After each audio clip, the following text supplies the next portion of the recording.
Hi, I'm Claudia Brown Coulter with Pivotal Peace. I am your go-to mediator for navigating divorce while parenting children with special needs. I'm also a legal document assistant, LDA, based in the greater Los Angeles area. Today we're talking about steps to finalize your divorce. Whew, you've made it. Don't mess up at the end. Okay? So let's talk about this. This is the last step in a very long and arduous process called a California divorce. And you've got to make sure you do these steps right. So you have filed for divorce and served your spouse. You have filed your financial disclosures. You maybe even have mediated your divorce. You've reached an agreement. And now you got to document everything and get them filled out and filed with the court. This is where things get dicey. You have to make sure you accurately document things because it's really hard to undo this. So there's a lot of forms involved in this. If your spouse did not file a response, then you need to enter a default. If you are choosing to waive your final financial disclosures, you both need to sign that form. Final, not preliminary. You have to do that first set of forms. Then you're looking at really the 180, that's your judgment, and the 190, the entry of the judgment. That's pretty easy. Just fill it out and put your name and date. But it's that 180, because even though the 180 is 2 pages long, your 180 might end up really being 30 pages long, depending on all of the items you attach to it. So this is really the meat and potatoes of your final paperwork. It's this 180, because you're attaching information. If you have a marriage settlement agreement, you're attaching that. You're attaching documents about your property settlement. Who's getting what? You're attaching documents about the kids, about the parenting plan, what type of custody will be, maybe their holiday schedule, child support. You're attaching a disomass report. Oh yeah, if you've got kids, you're also attaching a form that is just like a rote form, and you have nothing to do, but you got to attach that, and you have to fill out the 191, and you got to tell all this information about yourself and your kids, and it doesn't actually get filed, but it needs to be sent to the court about child support. You also have to address spousal support. Is that being waived? Is someone being paid spousal support? You've got to sign an agreement. You got to get it notarized. There's a lot of steps and nuances and a lot of check boxes and a lot of places to mess up. And you don't even know you're messing up because it's a divorce in California. So it's not clear. Sometimes people are like, oh, I'm so sorry, Claudia, I didn't understand. This is my first time going through a divorce.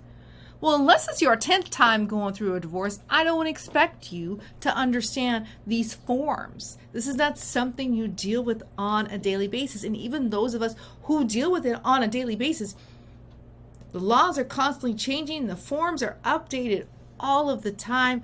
Clerks have different ways they handle documents, and things could be different from county to county. So here are some pitfalls. Incomplete or incorrect forms. You have to make sure that things are actually filled out. You know, one of the things I see the most common is people forget how they listed the names on the petition. How you list your names on your petition is how they need to be listed on the final paperwork. Because if they're different, the clerk is not even going to review your forms. They're going to kick it right back. Here's what I see.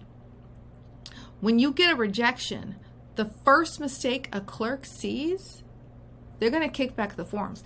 They're not going to look through all the forms and be like, okay, and this was wrong, and this was wrong, and this was wrong, and this was wrong, because they're not your elementary school math teacher. They ain't got time for that. So you're going to fix that mistake and send it back, and then they're going to kick it back. They kick it back 3, 4, 5 times.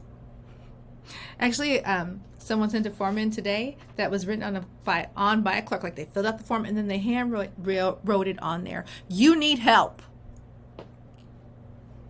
You need help. That wasn't really nice, right? Like, and the person did need help. They did need help because they submitted it several times and it wasn't accepted. They needed help. She didn't got to call them out like that. Anyway, when though the court sends you back a rejected judgment, you need to make the changes. Don't let it just sit there. People think, well, once the 6 months are up, am I automatically divorced? No. And if you've sent your judgment in and it comes back, you're definitely not divorced. You've got to go back in and make those changes and resubmit it to the court. It's kind of a pain in the butt, but it's what you got. If you want to get divorced, right? It's uncomfortable, but you want to get divorced. The other issue is that sometimes people don't follow through. This is why you want a detailed agreement. If people don't follow through with what you guys agreed upon, you have it in writing. It's now court order. It's enforceable.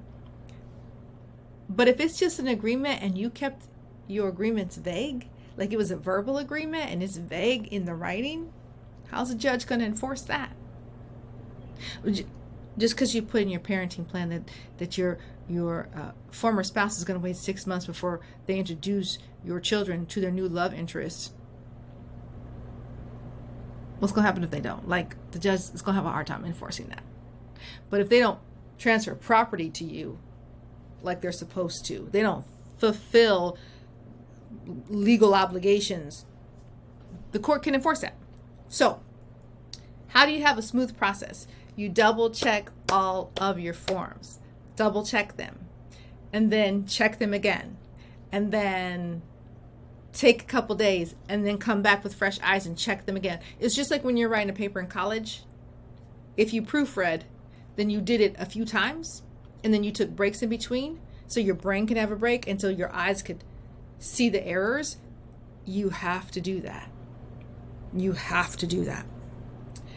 Keep communications open so that if you notice a mistake, you and your spouse can go back and correct it. And even if you're the only person working on these forms, your spouse still has to sign it. So it makes sense to work on them together. This is not a surprise.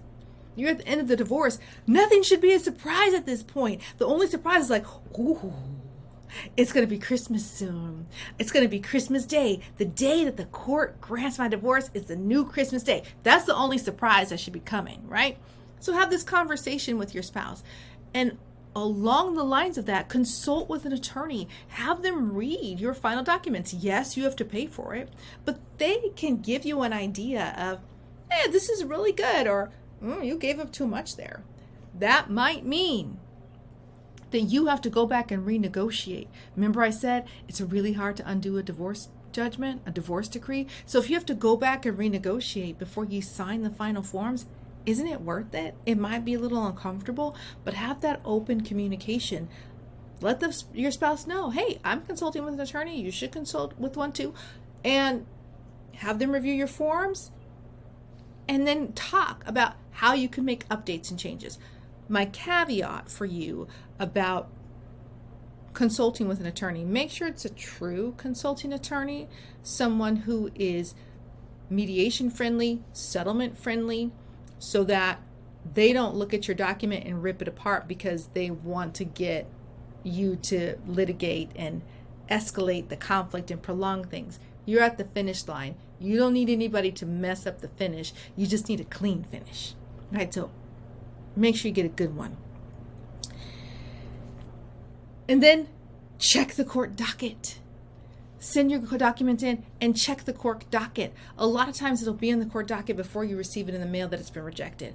Or it'll be on the court docket before you receive it in the mail that you're actually divorced. So keep up on things. And if you actually go down to the courthouse to talk to the clerk, please be nice. They will remember you. And even if they don't remember you if you're nice, they're going to for sure remember you if you're rude. So be nice, okay? Be nice. So if you're in the process of finalizing your divorce, if you need help with your final set of paperwork, I'm your girl. schedule a call with me so we can talk and I can help you get over the finish line. Have a great weekend.